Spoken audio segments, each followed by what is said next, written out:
My name is Raphael Kalyviotis. I am a political analyst and a geopolitical analyst in Greece, also a journalist that presents his opinion to the Greek public.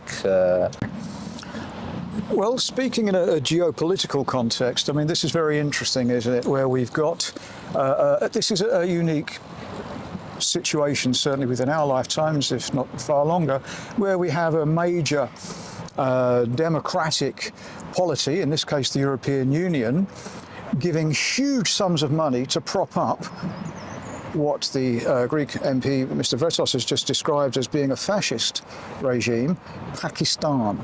It's propping it up with taxpayers' money. Now think about this.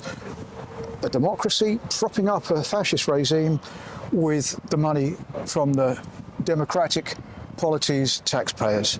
You couldn't invent this, could you? Unless, of course, we were looking in the context of the European Commission. Well, that's exactly what is the problem, the European Commission. The European Commission is not elected, and when a body is not elected, then it thinks that it's above its people. And so it tries to stand out as something democratic, but I don't see any democracy when it applies to countries like Pakistan, who violate this democratic values that we're supposed to stand for. And that's the second problem, that we cannot agree between us which are the values that we stand for as a European Union. In my opinion, in my humble opinion, the Christian civilization, I'm not saying that someone should believe, but the Christian civilization and the virtue of tolerance and the virtue of helping other people not to be part of a dictatorship regime is one of the European Union's, and especially the European Commission, obligation. And I'm not saying that we go there and change the regime, but certainly we do not apply policies like the GSP Plus that help this regime to be stable over there. Because the military, for example, which actually runs Pakistan, is the regime that benefits from all this situation. And this regime oppresses not only minorities and the Pakistanis. And in my speech, I also said that one of the means to this end for the military regime to survive is by leaving migratory flows as a part of its strategy not to have a welfare state. Because if you have a welfare state, then you should pay the welfare state. And they are doing it in purpose in allowing migratory flows from Pakistan through illegal means and illegal routes. Turkey collaborates with Pakistan in this, and they both together in a coordinated strategy press European Union to oblige. So where is the European Union there? Where is the reaction? Why they leave Turkey and Pakistan without any repercussions? I don't know. But if it is being done because, for example, some big corporations want cheap labor, then the European people should not accept that. This is not capitalism. This is corporatism.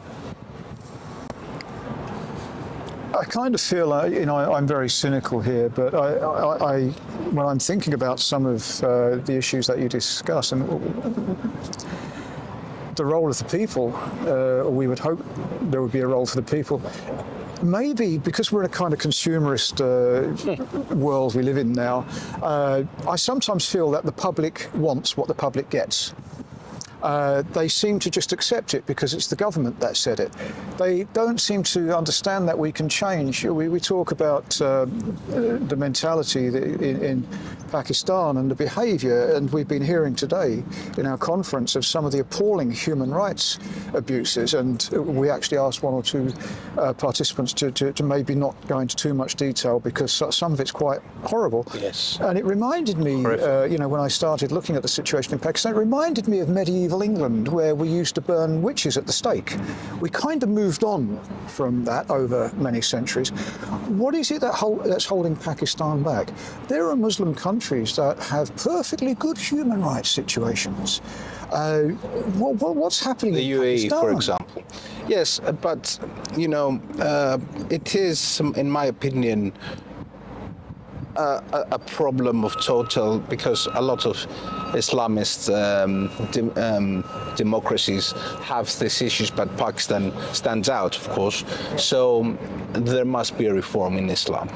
That is something that it's not politically correct to be said, but in nowadays we must address it if we want change, real change to happen. So regarding the people, however, I do not accept your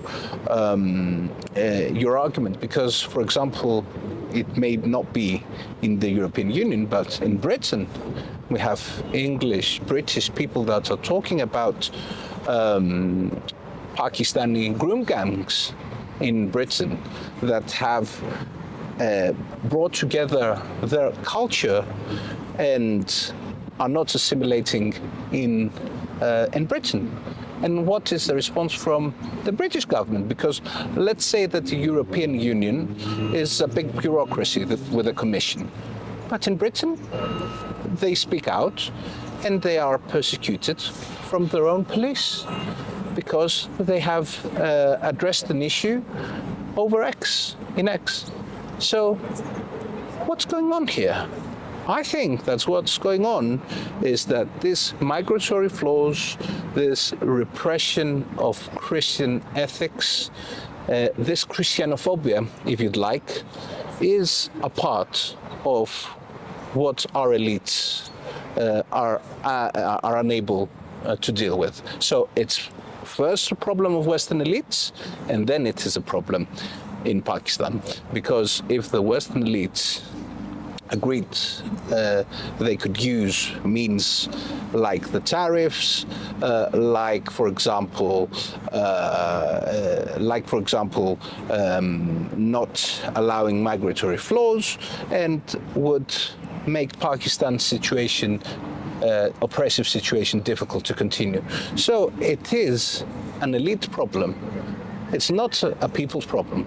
People are far beyond and ahead of the European elites and Western elites.